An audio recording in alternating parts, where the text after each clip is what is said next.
Hey guys, welcome back to another video. This is a new country review episode. Today we are reviewing the United States of America. I've done quite a few countries, but I have not done a really strong country yet. Well, there's only two of them really, which is the US and the Soviet Union. Those are superpowers. Germany can also be considered it, but the Soviet Union and the USA are insane economic powers. I will show you guys that today. So the United States of America has 28 cities, a couple of them being colonies. I think 6 of them are non-core. You also have the second strongest economy, by far stronger than the third one. I think third one is France at like 106,000 tons per day, and the US has 170,000, only slightly behind the Soviet Union at like 180,000. So not a very noticeable difference. You have a couple of non-core cities. Sorry, I'm still pretty damn lost in this new client. But you have the Philippines as well as an overseas colony. 4 non-core cities over here. You also have Honolulu, which I think is non-core still. Yeah, looks to be. And you also have Sand Island, Wake Island. I'm not sure which one of these is non-core. It might even be something else. But yeah, I'm not sure. As I said, you have 280 points, which is 28 cities. You have the Allied Doctrine. You have the first and or second most points in the game at the start of the game. Your production is pretty damn high, as you can see, about 7,200 money per hour at the start. Pretty damn good on resource queue and a lot of manpower as well. Lacking behind the Soviets, but not by that much. Your country size is pretty big, but not as big as the Soviet Union, so you don't have such morale problems. You also have some pretty damn good industry. Cities like New York, for example, are pretty damn built up. As you can see, you have a decent navy, not strong enough to really rival the UK at the start, but you can definitely build up very quickly. You can become an extreme superpower as the US. You have a couple of cities here in the central United States, but most of them are located on the east coast, like over here, and quite a few in New England over here in this area. The 13 colonies really has the most, I think. Well, not really. You have a couple here, but then you have a lot more in this area. But this is your general industrial heartland. Of course, that can extend up to Texas too, and you also have a couple of cities over here on the west coast. In real life, the US fought Japan. This might be in your interest here too. You have the Philippines, and you have like a couple of cities over here: Sand Island, Wake Island, and Honolulu, which can build naval bases in and fight Japan with that. You also have these 3 coastal cities over here, which can also be used to fight Japan. You also have Anchorage, which is another. So yeah, as you can see, you can definitely fight Japan. You can definitely win. Japan starts with a stronger navy in the Pacific, however, so you have to build your navy up. Once you do though, your navy can become unstoppably strong, like so damn strong you can't even imagine it. This bad boy, when he gets rolling, I'm telling you man, you fucking get extremely strong. You can build up very quickly and to a very strong extent. You can build up your economy first, which I recommend, and then slightly later start building up your army and navy. Navy being the most important, as the US Army is not as important. It's unlikely you'll be invading doing some D-Day or something anyway, so Navy is really the most important. I also recommend some work on the Air Force, and still make sure to have a pretty damn good land army. In the case you will be landing somewhere, which is still very likely, I recommend building some offensive units. I usually recommend building motorized heavy tanks and stuff like that. Maybe mediums are a good choice. Some bombers are amazing with the Allied Doctrine, and yeah, SP artillery is always a good choice. Do not forget, as you are really playing the late game, as you build up quite quickly. Historically, the US was in the Great Depression, still far into the 30s, so you gotta keep that in mind. That's pretty realistically set up, as your army is pretty damn small. This is your army. You have pretty damn good levels, as you can see, but you don't really have the numbers.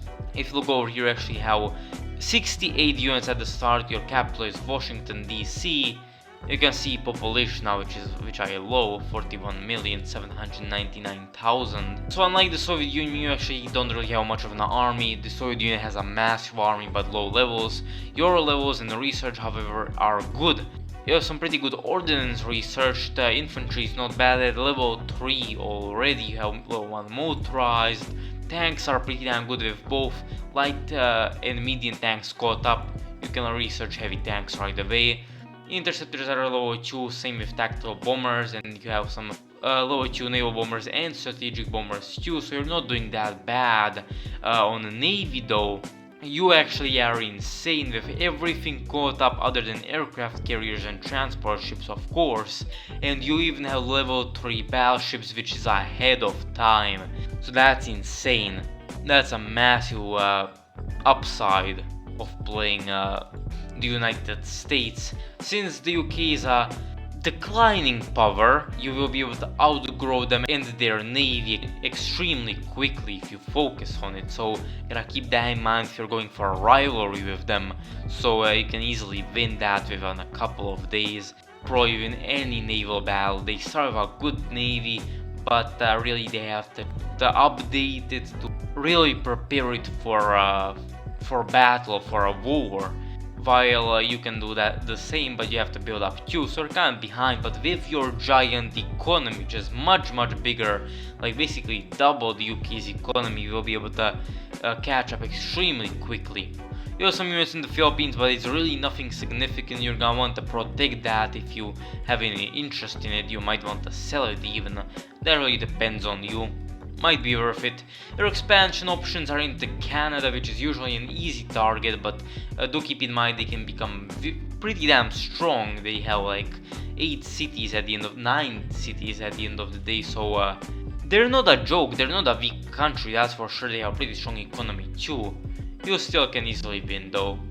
Mexico also isn't very strong. You can take them out. You can expand into Central America and then into South America even as well if you really want to. You can expand into Europe too if you have a decent navy at least and a good enough army. The US is very strong and you can really do whatever you want. In our roleplay game I invaded Japan easily, just focused basically everything on the Pacific theater and completely destroyed the Japanese in a long-term war. A very active Japan, keep that in mind. So yeah, as the US you have great research, you have massive potential, a giant economy, and you really just have to get going and you will become very strong. Also you own the Panama Canal, which can be useful at times. You also own Puerto Rico and a lot of colonies. A decent amount at least, a lot of islands too. So the US has a lot of potential and yeah, as you can see it's a good ass country. I still want to show you one more thing, which is some of the buildings, which the ones I really want to show you. I'm sorry, I'm lost over here. Yeah, I'm pretty damn lost in this. I don't know how to actually show you. I wanted to show you infrastructure in the country to see the highways, well, generally how good transport is in the country. Seems like that's gonna be pretty damn hard. So actually I was able to get it just now. Had to do a little bit of checking around, but here it is. I probably can't close this, so I'm not gonna.